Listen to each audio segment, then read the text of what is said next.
ويا مساء الخير والسعادة والرضا، الله يسعد كل أوقاتكم يا رب. إن شاء الله بتشوفوا الفيديو وأنتم بأحسن حال. كيفكن حبايب قلبي؟ طمنوني عنكم، شو أخباركم؟ اليوم إن شاء الله رح شارك معاكم نهاري من بكير.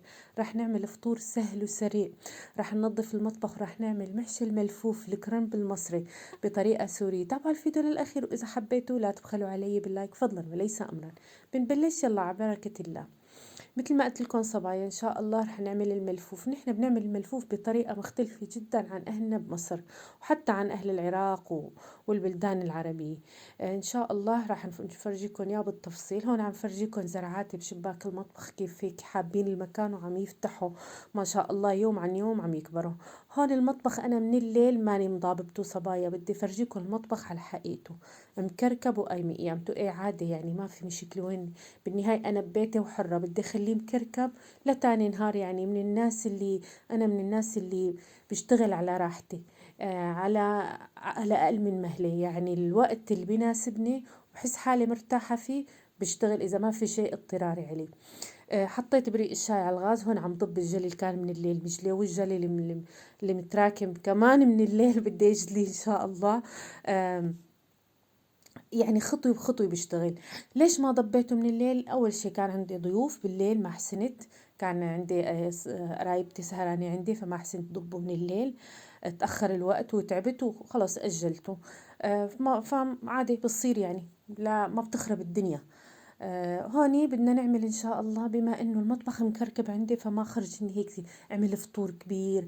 حط صحون وهالقصص هي، لا راح أعمل سندويشات زعتر بالفليفلي، بدبس الفليفلي. أطيب فطور كان على فكرة يعني، ومن باب التغيير مشان يعني الملل نكسر الروتين إنه كل نهار نفس الفطور. مقدوس جبني لبني زعتر هالقصص هي، لا خلاص اليوم ما في هذا الحكي. سندويشات زعتر، كبستهم بالمكبس وهاي هو مع كاسة شاي، وكان أطيب فطور. هلا أنا عملت تنتين، فرجيتكم بس تنتين، لكن أنا عملت كذا وحدة يعني. بتحبوا مثلا ما بتحبوا الزعتر، فيكم تحطوا مكدوس وتكبسوه. فيكم تحطوا لبني وتحطوا ترشوا عليه نعناع، بس اللبني ما بتنكبس بالمكبس. هلا الجبني كمان نفس الشيء. هون محماي المكبس وبدي احطهم. بندهنهم بزيت زيتون مشان يتأمروا أكتر وأكتر.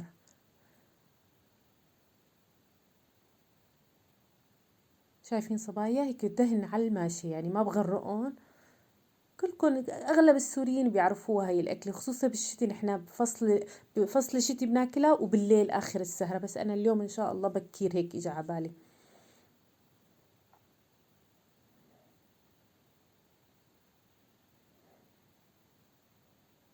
يعني خلال 10 دقايق كان الفطور جاهز. عم قلبها مشان تتأمر من الجهتين. قلت لكم فيكم تحطوا جبني، فيكم تقطعوا مقدوس وترشوا عليه حتى زعتر. فيكم هدول كلهم بصيروا بالمكبس، لكن اللبني لا. حتى سندويشات اللبني مع النعنع اليابس او النعنع الاخضر كتير طيبين. هون عم اقطع مشان يسهل علينا اكلهم.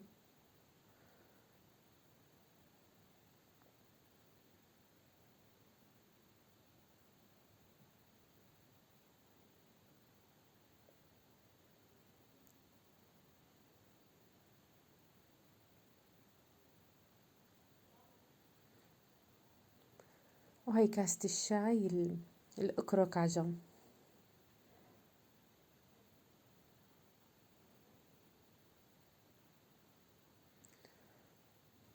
شاء الله ألف صحة على قلبي وقلبكم. قلب كل شي بحبني كمان. هيك فطرنا، ورح ننتقل لتنظيف المطبخ. هاي أول شغلة، بضب الكراكيب اللي حوالي المجلى، وبعدين الجلي اللي المتراكم. هلا أنا عم قلكن يعني إني ما ضبيته من الليل، ما دائما بعمل هيك لا صبايا. هلا أنا ونشاطي، أنا ووقتي، أنا وظرفي. هلا أيام ما بكون أهلي شيء، أيام بكون بتنشطب فبنام، ما بنام إلا المجلى عندي أو المطبخ عندي، أو حتى البيت كله بساويه مثل الفل وبنام. احيانا بكون عندي ظرف، مثلا عندي ضيوف وتاخروا ما عاد الي يعني حيل او نفس اني فوت على المطبخ واشتغل فيه. احيانا بكون تعبانه، يعني حسب ظرفي. فانا امبارح كان عندي ضيفي وصرت معاها ومع إنه هيك ورغم هيك كنت عم بجلى يعني. لكن البقايا خليتهم. كان في عندي صينية كانت متلوتة بالفرن فنقعتها، يعني هي ما بتنجلى، بدي إجباري نقع ساعتين وثلاثة، خليتها للصبح. بتصير يعني ما أنا يعني ما بتخرب الدنيا. للصبايا اللي ما بيحبوا يأجلوا شيء وبيضايقوا حالهم وبيتعبوا جسمهم مشان انه يفيقوا الصبح يلاقوا شيء. لا لا حبيباتي، عن جد اشتغلوا الشيء اللي بيناسبكم. جسمكم اهم من اي شيء. يعني راحة جسدكم افضل من انكم والله تتعبوا حالكم ومس مشان انه تفيقوا الصبح، او تخافوا يجيكم ضيف ويلاقوا يلاقي المطبخ مكركب او البيت مكركب. عادي. واذا اجى الضيف وشاف المطبخ مكركب او البيت مكركب، بالنهاية هذا بيته وهو ما بيعرف شو ظرفه.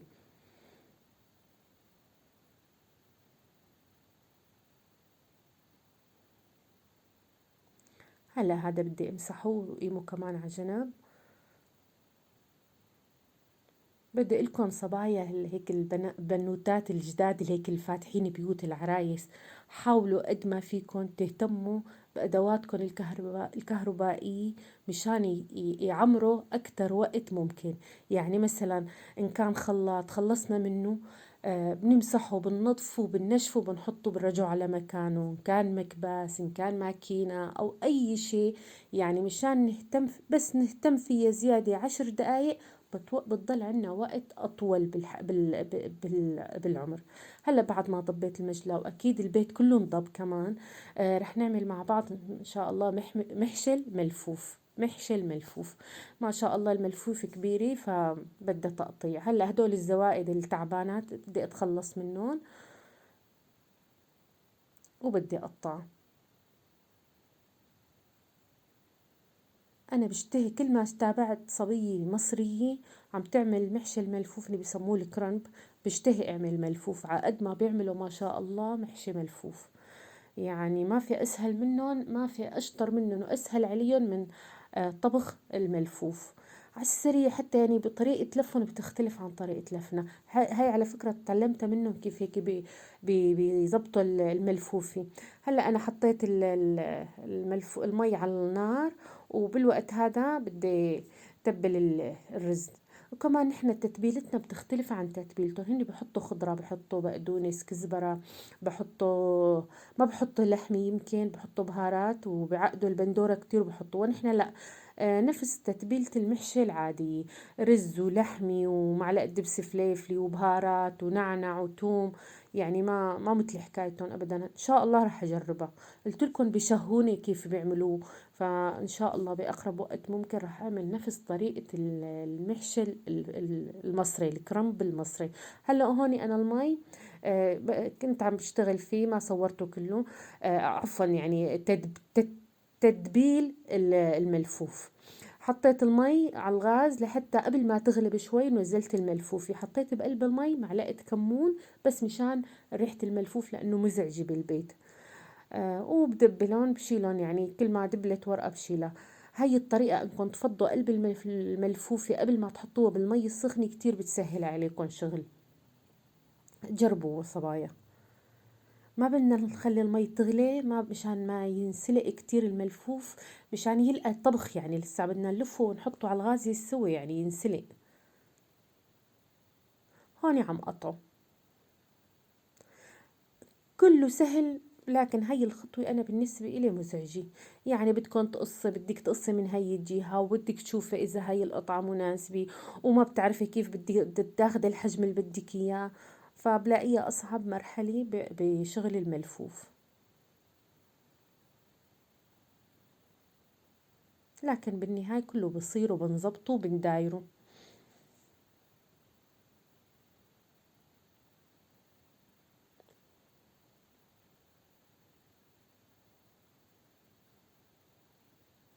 أكيد بدي أتخلص من هذا الضلع القاسي ما بيلزمني. بدنا نحاول قد ما فينا نوصل للأرق نوع أرق حجم من الضلع. هلا هون قسمتهم انا بعد ما قطعتهم، الورقات الخضر حطيتهم على جنب والورقات الصفر على جنب، لانه الخضر بدي احطه باسفل الطنجره، وهدول الطنجره، هدول الضلاع ما كبيتهم، حطيتهم سطرتهم باسفل الطنجره مشان ما يلزق الملفوف معي. بلف اول شي الورقات الخضر، بحاول اني الف الورقات الخضر اللون اخضر غامق يعني. شايفين صبايا نحن كيف بيختلف ملفوفنا عنكم؟ نحن ما بنصغر عن مصر، بنات مصر اللي عم تتابعني، نحن ما بنصغروا بطريقتكم، بنلفوا بحجم كبير. وسهل كتير عنا لف الملفوف، وكمان نفس طريقة لف ورق العنب، بنخلي الضلع الباين لورا مشان يسهل علينا لف. وما بعرف إذا فهمتوا علي، أنا قلت لكم قبل هالمرة إني فاشلة بالشرح. يعني الضلع هذا الملمس وهيك نافر لبرا بنخليه بالقفا، ما بنحطه من جوا مع الرز، لا، مشان وقت اللي بدنا نلفها ندرج الورقة تسهل علينا لفها. ولا وقفت على لفن، يعني خلال نص ساعة كنت لافة هاي الملفوفة الكبيرة اللي فرجيتكم إياها، خلال نص ساعة كنت لاففتها. كتير كتير سهل لف الملفوف بعكس الورق. هون بدي أعمل كمان خالص هلا هيك. شايفين الطنجرة هي كبيرة، الطنجرة كان مفروض أصغر بس لكن ما بيأثر. هلا بدي أحط لهم كم سنة توم ورشة نعناع. فيكن تدقوا التوم دق، بس لكن أنا دقيت على فكرة شوي، دقيت كم راس وحطيتهم بقلب الحشوة، وحطيتهم هيك بين الورقات، وخليت كم حبة هيك مثل ما هن. هون النعناع بيلبق كتير النعناع. واكيد وقت اللي قبل ما تستوي سقيتها بالليمون. ونحن عم ناكل حطينا دبس رمان واللي بده ليمون يعصر ليمون. طلعت اكل كتير طيبة. هون عم فرجيكم، بدي ادوقها اذا مستوية ولا لا. دايبة دايبة منهنها كتر ما انا مستوية. اطيب غدا كان. اصلا نحن اشتقنا له بالصيف، ما بنعمله نحن بس بالشتي. مستوية رح طفي عليها. ما بغمرها كتير بالمية صبايا مشان ما يفرط يفتح معكم الملفوف. يعني بغمرة المي يعني على لعاقة الإصبع الصغيرة. هلأ بعد ما استوت بدي اقلبها بالصينية الكبيرة، وكل واحد بياخد بصحنه وبياكل. شايفين؟ ولا ورقة فاتحة ولا ورقة طالعة رزاتها، كلهم على لفة ايدي.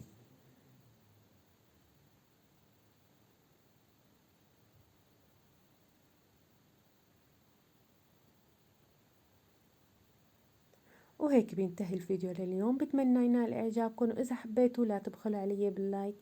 إن شاء الله بشوفكن بروتينات جديدة وفيديوهات جديدة وطبخات جديدة. والسلام عليكم.